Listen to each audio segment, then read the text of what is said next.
Estamos de volta com a parte 2 do informativo 871 do STJ e reiniciamos com a tese fixada no IAC 20.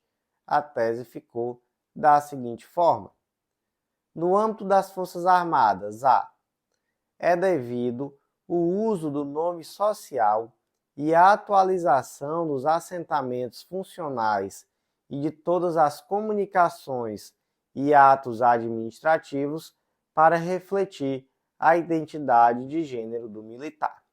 B. É vedada a reforma ou qualquer tipo de desligamento fundada exclusivamente no fato de um militar transgênero ter ingressado por vaga originalmente destinada ao sexo/gênero oposto. C.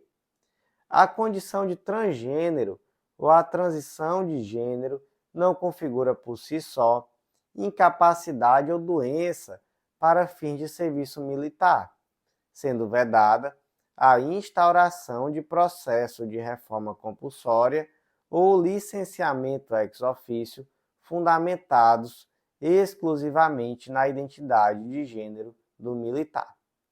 Gente, então olha só que tese interessante, não é? Trata sobre a situação do militar transgênero, militar das Forças Armadas, tá?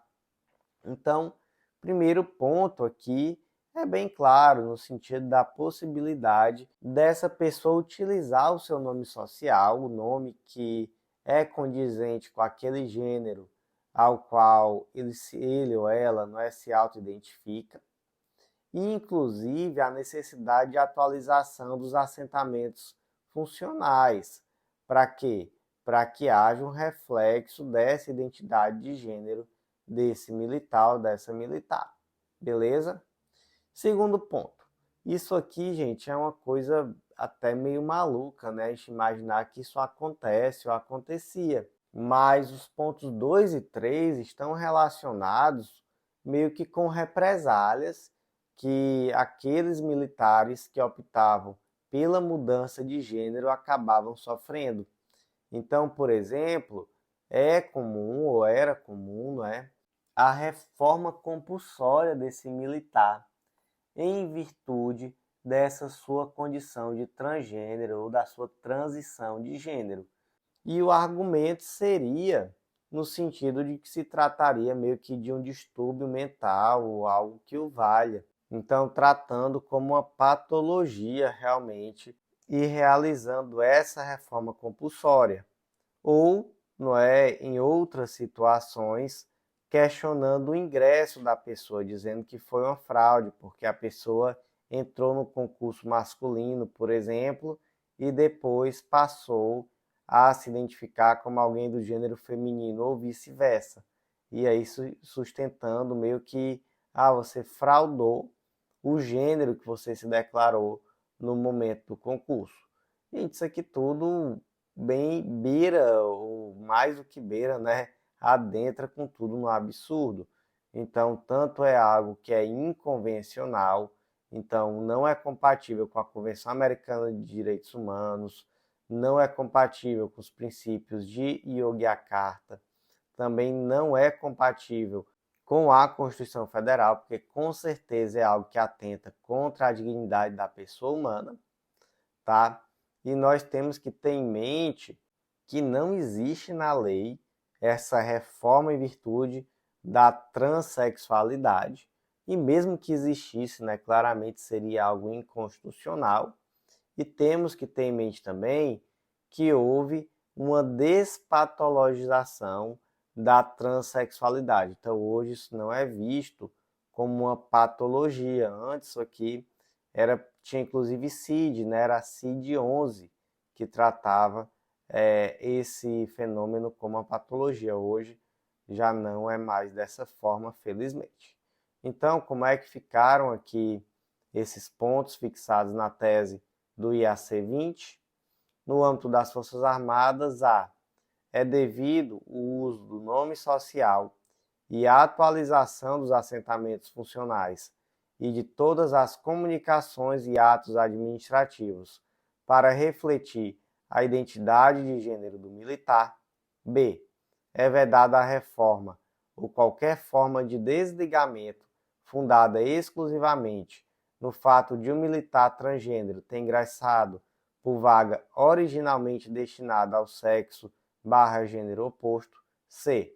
A condição de transgênero ou a transição de gênero não configura por si só incapacidade ou doença para fins de serviço militar, sendo vedada a instauração do processo de reforma compulsória ou licenciamento ex officio fundamentados exclusivamente na identidade de gênero do militar.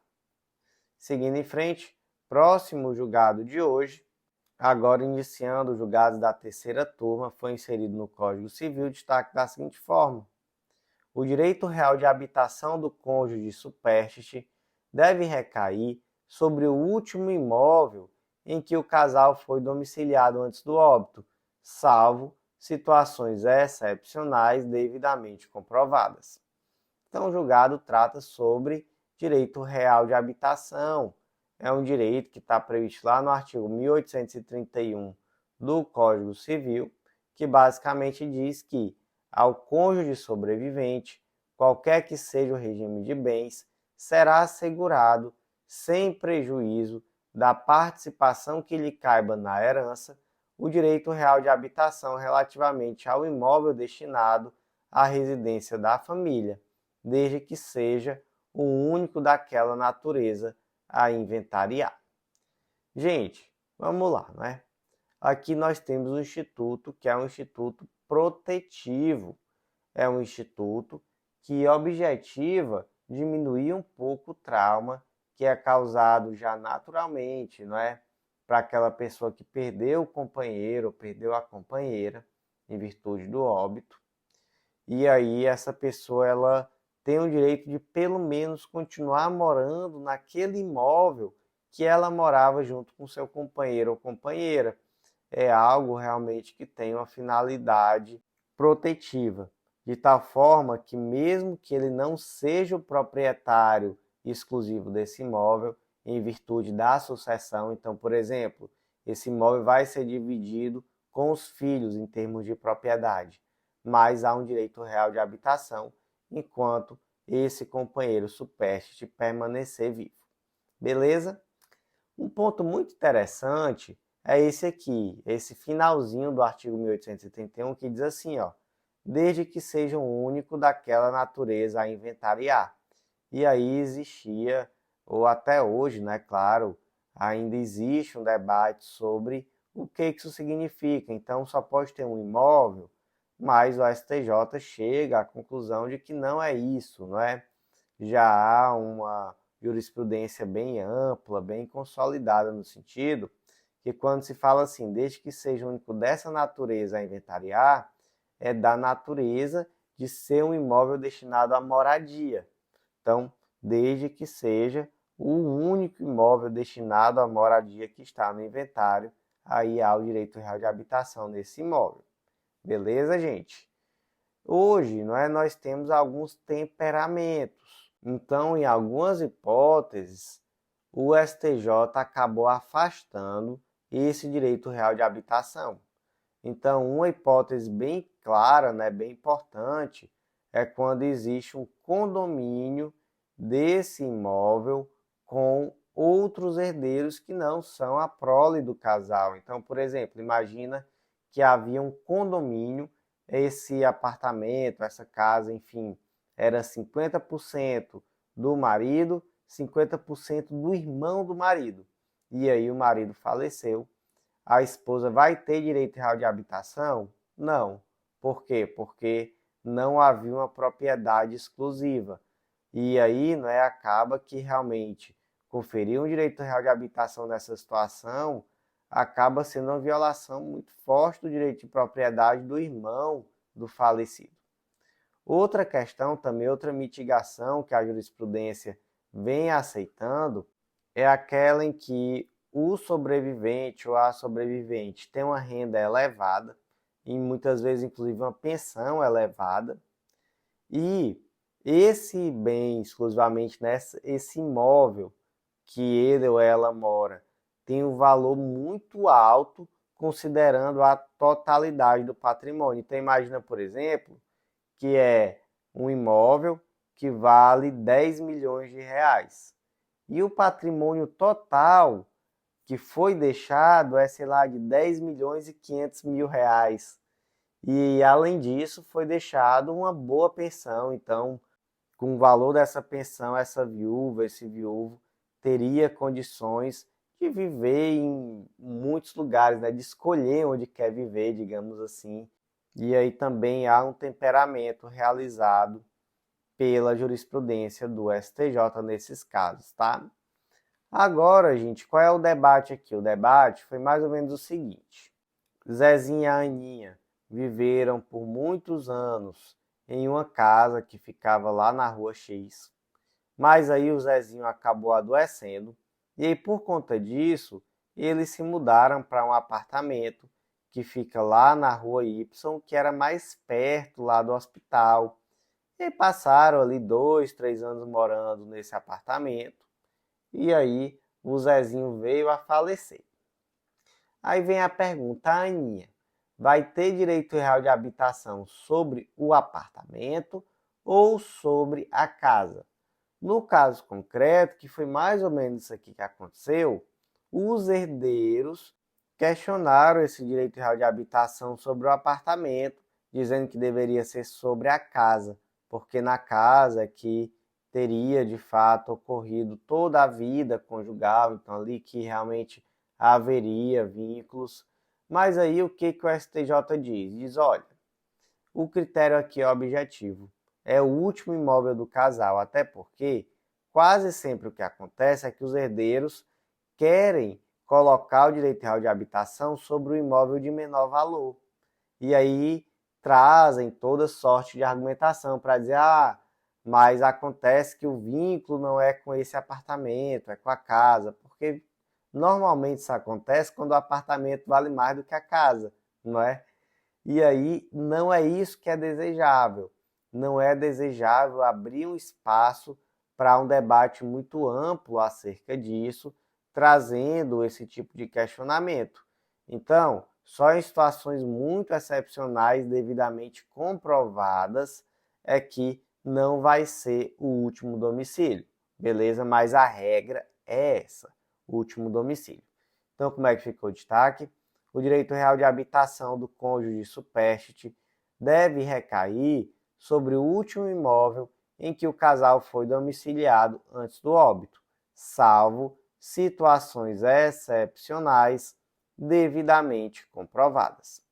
Próximo julgado foi inserido no Código de Defesa do Consumidor destaque da seguinte forma: a responsabilidade civil de estabelecimento hoteleiro que, em razão da fixação inadequada de extintor de incêndio de grande porte em suas dependências, causa acidente que resulta em graves danos à saúde de menor de idade. Gente, olha só que situação complicada. Isso aqui eu imagino que vai ser polêmico, tá? Acredito que cada pessoa vai ter uma posição acerca disso.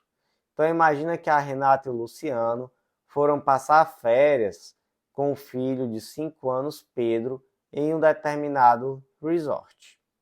Aí o Pedro brincava sobre a supervisão da avó na brinquedoteca desse hotel.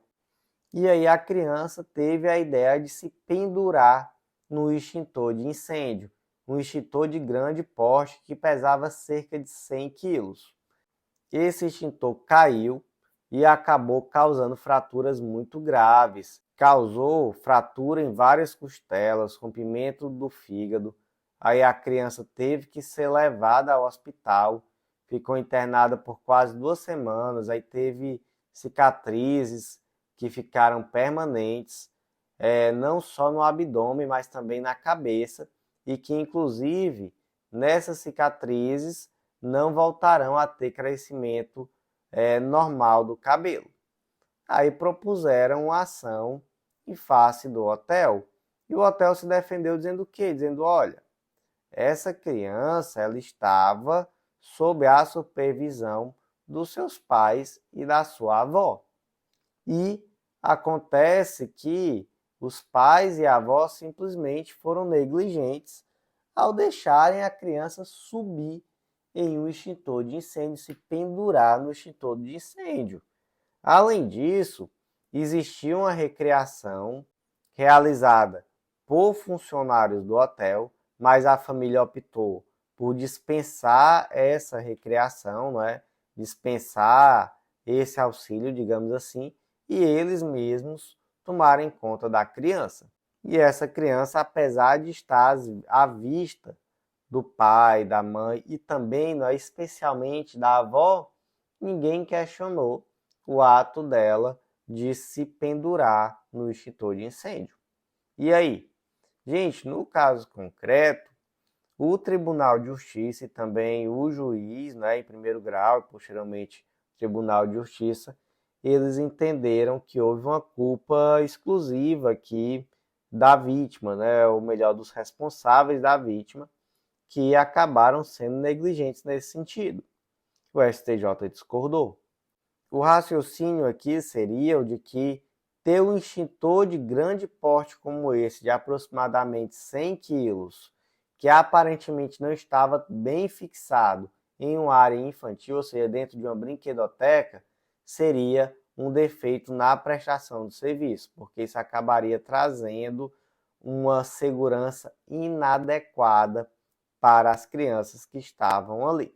E até há um trecho mais ou menos assim no voto, dizendo, olha, não é razoável esperar ou acreditar que um extintor de cerca de 100 quilos possa ser derrubado por uma criança que pesa cerca de 20.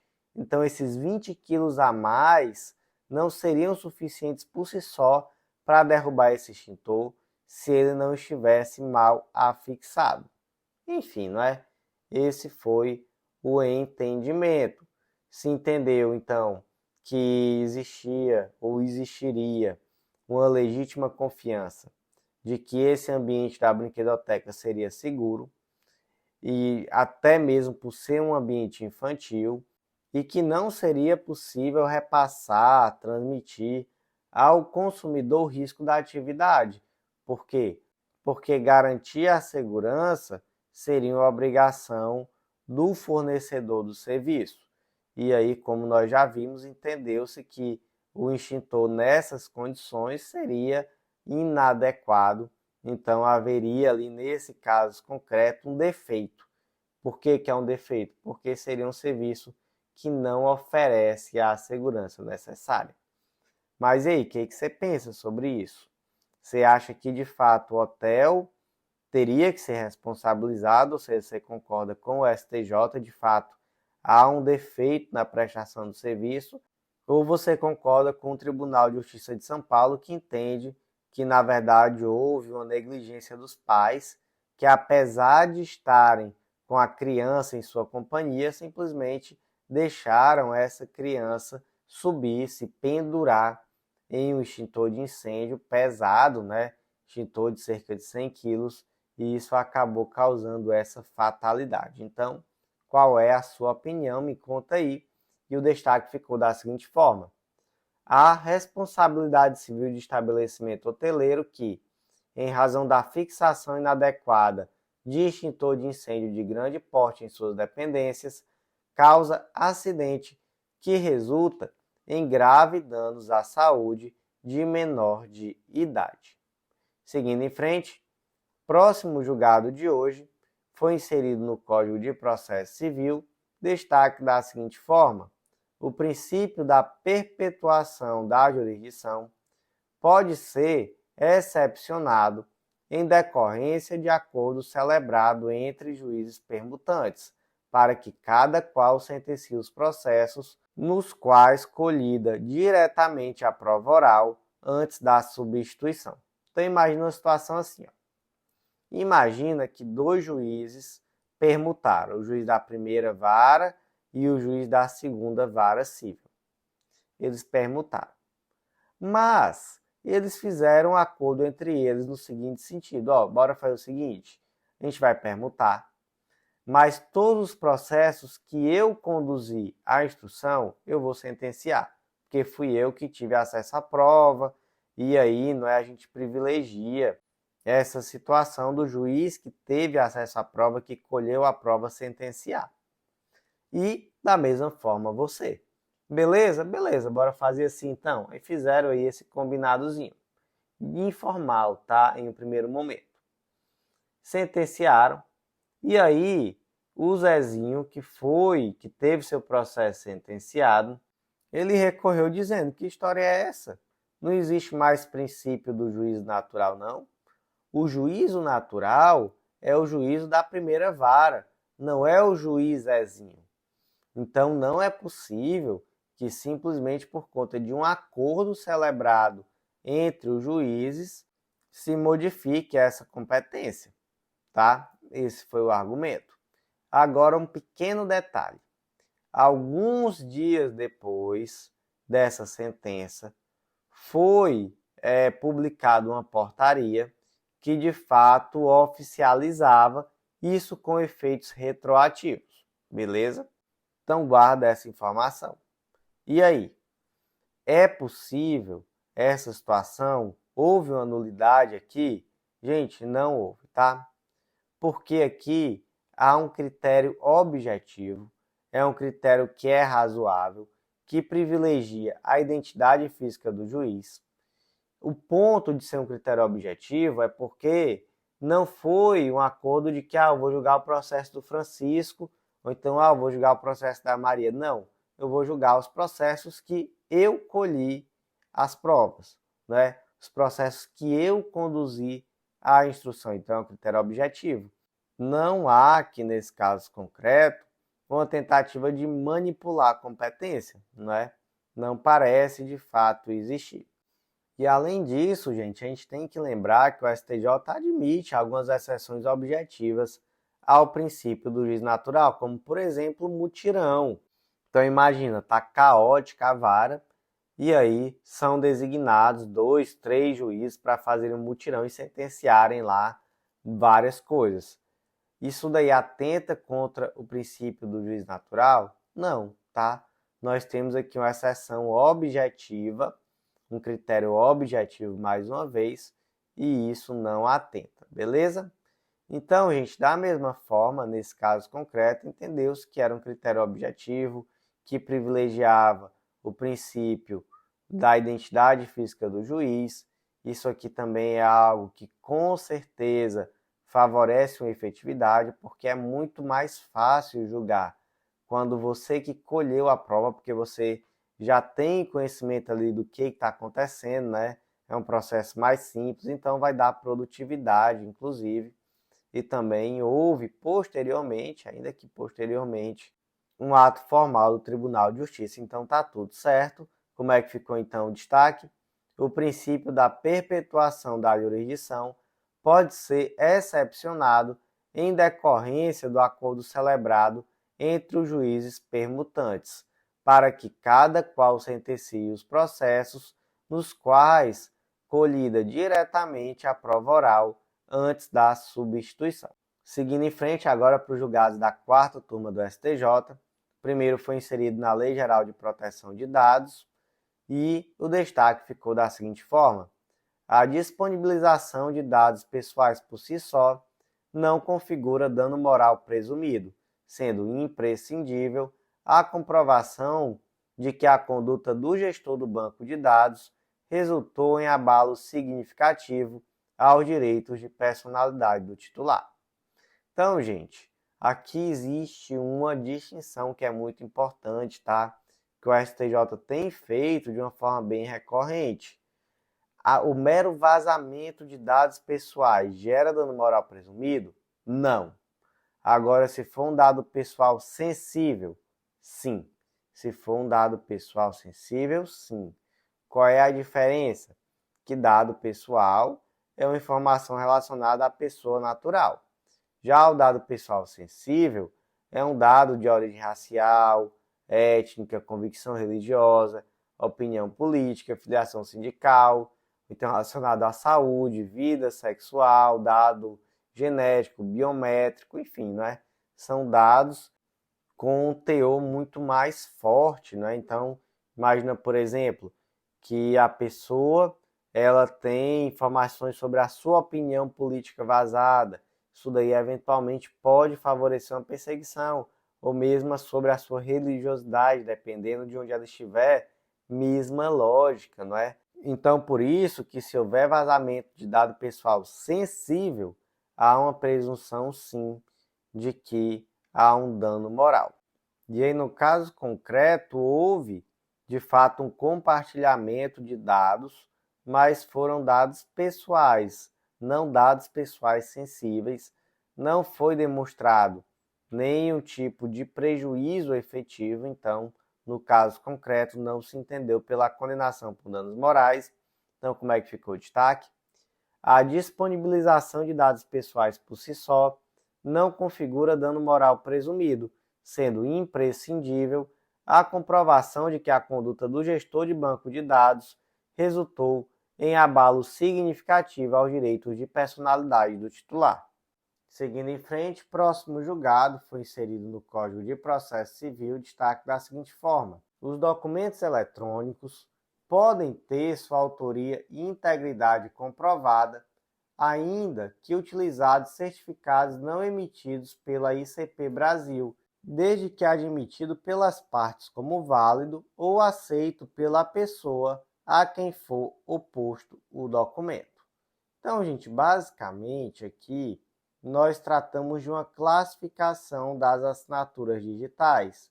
E a própria Lei 14.063 de 2020 traz essa classificação em assinaturas eletrônicas simples, que são aquelas em que basicamente elas trazem alguma forma de identificação ou de associação, mas sem tanta robustez técnica. Então, por exemplo, um login e senha. Aí, no segundo lugar, nós temos a assinatura eletrônica avançada, que aqui já há, de fato, requisitos técnicos que vinculam o signatário ao documento. Então, por exemplo, imagina que há um rastreio do local específico em que foi assinado, então há uma foto também, um registro da imagem da pessoa no momento da assinatura, enfim, né? Já existe aqui uma segurança mais avançada. E por último, a assinatura eletrônica qualificada. E aqui sim, é aquela que tem o mais alto nível de confiabilidade e é basicamente aquela que utiliza certificado digital ICP Brasil. Beleza? Então nós temos as assinaturas simples, avançadas e qualificadas. A lei diz que só a assinatura qualificada vale? Não, não diz isso, tá? Então, não tem como dizer que um título executivo eletrônico só é um título executivo se ele tiver uma assinatura com certificado digital de padrão ICP Brasil. Isso não está previsto na lei. No caso concreto, o juiz extinguiu a execução, afirmando que não seria um título executivo porque não estava assinado com o certificado digital ICP Brasil. Ele está correto? Não, tá? Ele não está correto. No caso concreto, a assinatura foi realizada por uma plataforma específica que trazia ali uma robustez técnica no sentido de garantir uma vinculação daquela pessoa que estava assinando ao documento. Então, seria algo como uma assinatura eletrônica avançada. Não era qualificada, mas era uma assinatura eletrônica de grande segurança também. Então, isso de fato tem valor legal, então está tudo certinho. E no caso concreto, né, as partes optaram ambas por assinar utilizando essa plataforma. Então, foi um meio admitido como válido pelas duas partes. Então, está tudo certo. Como é que ficou o destaque? Os documentos eletrônicos podem ter sua autoria e integridade comprovada, ainda que utilizados certificados não emitidos pela ICP Brasil, desde que admitido pelas partes como válido ou aceito pela pessoa a quem for oposto o documento. Gente, vamos passar um pouquinho dos 30 minutos, mas só falta um julgado, e é um julgado da 5ª turma do STJ, foi inserido no Código Penal, e que bom que é o último julgado, gente, porque já são 11h20 da noite de domingo e realmente o cansaço já bateu. Então vamos lá, o último julgado de hoje é da quinta turma, foi inserido no Código de Processo Penal, destaque da seguinte forma: a revisão criminal não pode ser admitida sem a apresentação de novas provas, conforme o artigo 622, parágrafo único do CPP. 2. A absolvição ou redução da pena em revisão criminal deve observar os limites do artigo 621, inciso 1 do CPP, sendo vedada a revaloração subjetiva de provas já analisadas. Então, olha só, tratamos aqui de revisão criminal, que é uma ação autônoma de impugnação excepcionalíssima, né? Então, seria o equivalente a uma ação rescisória lá no cível. Aqui nós temos a revisão criminal, que é bem excepcional. Só é cabível lá nos casos do artigo 621 do Código de Processo Penal. E o artigo 622, parágrafo único, traz uma previsão no sentido de que a revisão criminal sempre tem que se basear em prova nova. Por quê, gente? Porque isso aqui não é uma apelação. Isso aqui não pode simplesmente requerer uma reavaliação das provas que já existem.